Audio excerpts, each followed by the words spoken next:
All right, welcome back. It is time to check in with Carmi Levy. He's our CTV tech analyst. We talk every Thursday afternoon at around this time. So, Carmi, I thought we'd start with this story because I had no idea that Facebook was doing this to me. This is in your stories today.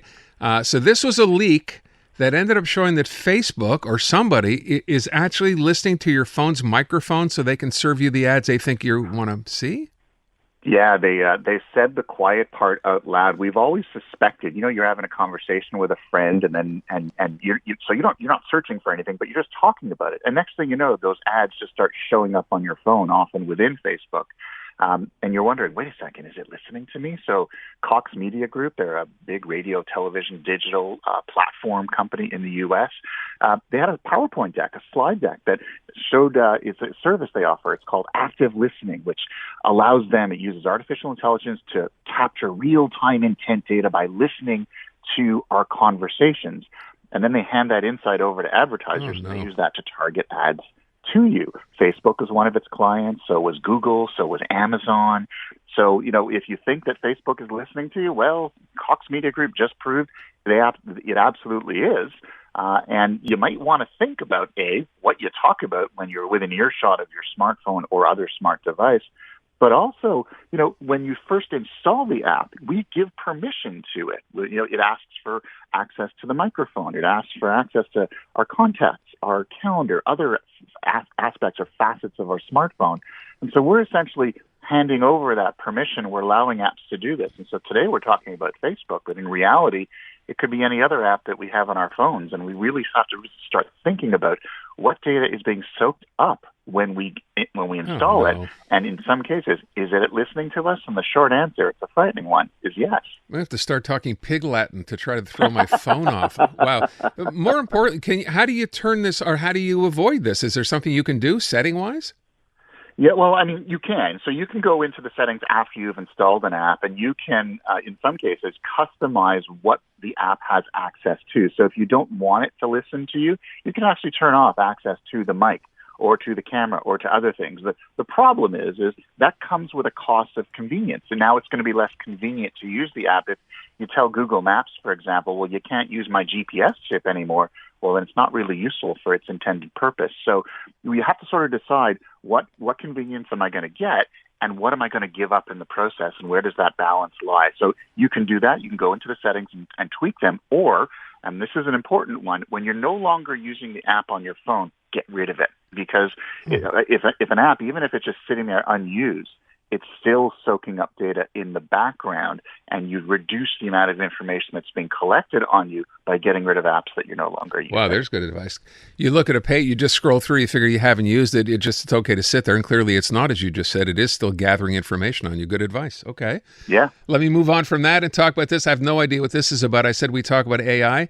AI food recognition. What's Samsung Food? So it is an app. It's powered by AI. It's a food and recipe app that basically it creates a food list for you based on food that you have in your pantry, in your cupboard. It'll take pictures of everything that you have in your kitchen. If you have a Samsung smart fridge, it'll actually take imagery of everything in the fridge automatically. Otherwise, you've got to use your smartphone to kind of wander around the kitchen.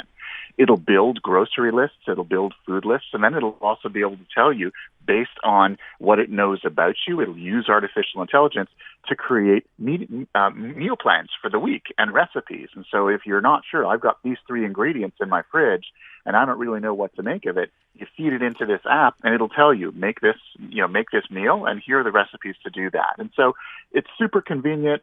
There's a free version of it, but if you want the all singing, all dancing version that creates your meal plans and connects everything, that's going to cost you $7 a month or $60 a year. You got to subscribe to it. And then, of course, it's artificial intelligence. So now you've taken your formerly dumb kitchen, you've made it smart, and now Samsung knows a whole lot about what you eat and what you buy. And of course, that information, Samsung is going to use it for itself, but it's also going to sell it to other companies too. So convenience, you'll eat better, you'll be healthier, but your data is going to go places you probably don't want it to go. Yeah, I'm not sure it could do much with crackers and peanut butter if that's all you have in your house, though. So we'll have to give it a try. I'm going to lay off that one, I think, for now. Okay, then there's this. This is a bit concerning. 1 in 10 minors say their friends use AI, here's AI again, to generate nudes of other kids. This is obviously very distressing. This is frightening. They call them nudify apps, a new term, I guess, for the new school year. And basically what they'll do is they'll take a picture that anyone can get. So if your kid is posting pictures online, to social media or to a photo sharing site, they can grab a legitimate photo, just a wholesome picture, and they can use artificial intelligence to nudify it, turn it into a pornographic synthetic asset with the face of that individual on it. So we're already starting to see reports of kids who are being victimized. They never posted anything questionable online, but now bullies and sextortionists and adult predators and even child predators are using the technology to create pornography of these individuals and then targeting them with sextortion attempts. So there's a group, it's called Thorn. Their mission is to defend children from sexual abuse. They just issued a report, 11% of kids say that they have either created nudify content or they know someone who has. And then another 10% on top of that said they would rather not say. So basically, this is a problem. It is already out there. Kids are already using it. And based on the numbers, it is significantly underreported. Your kid probably knows about this too, and it's probably a reasonable time to have that conversation. All right. I want to move on to this next story because it's funny. I've been trying to use ChatGPT. I started with it and then went off to Microsoft's Copilot, which is another AI. And I'm back to ChatGPT because I like it better. And then I'm seeing in your note today, how many people have now adopted this as active weekly users? 200 million. Wow. Which is one of the fastest growing digital services of all time. So this is like Google level take up. And not even Facebook was that fast. So in under 2 years, it's 21 months since it was released. In under 2 years, it has achieved this. And 92% of Fortune 500 companies are now using it. And interestingly, a growing number of companies are actually banning employees from using ChatGPT.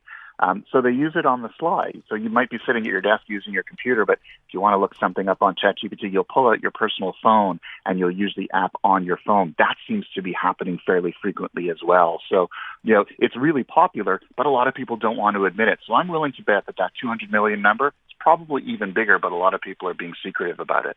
So last item here, by the way, can I ask you, when you're using AI, do you have a personal favorite? I've defaulted to ChatGPT simply because I'm familiar with it, and they've also done a much better job updating the large language models along the way. So, and I am using Microsoft Copilot as well, just to kind of as a comparison, but I always seem to fall back to ChatGPT just for whatever reasons. It looks like ChatGPT is so far winning that war. Yeah, same way. I feel the same way. Then the last story here is, speaking of ChatGPT, a chef who admits that, his hit pizza, did this get fame online or whatever, was in fact invented by artificial intelligence? Yeah, he's the head of menu development for Dodo Pizza. They're based in Dubai, and basically he told he used ChatGPT. He just threw a bunch of he just said give me a really cool pizza, like the craziest pizza that's representative of the culture here in Dubai, that reflects our culinary traditions. And sure enough, ChatGPT spat out a recipe that included Arab shawarma chicken, Indian grilled paneer cheese, Middle Eastern za'atar herbs, and tahini sauce. Sounds pretty awesome. My local pizza joint doesn't have this, certainly. Yeah. But then he released it, and it became virally popular. Everybody wanted it. And now, a few months after it hit the market, he's now admitting that it wasn't really him, it was ChatGPT, so he's fessing up. But it's still apparently a big hit for him, so it doesn't matter. Yeah, I guess so. But I'm guessing when he goes in for a promotion or when he goes to renegotiate his contract, I'm sure the owners are going to ask, well, why are we paying you all this money when we can just use ChatGPT? Yeah, because I figured out how to do it and you didn't. So maybe that's next. AI pizza coming to a neighborhood near you. Carmi, thanks so much. But it wouldn't be. It would be great. Pineapple is always the answer, Aaron. Remember that. No, pineapple is never the answer, Carmi. Carmi Levy, CTV tech analyst. Thank you, pal. We'll talk to you again next week. We're coming up to news next here on CJD. James Menny on the other side.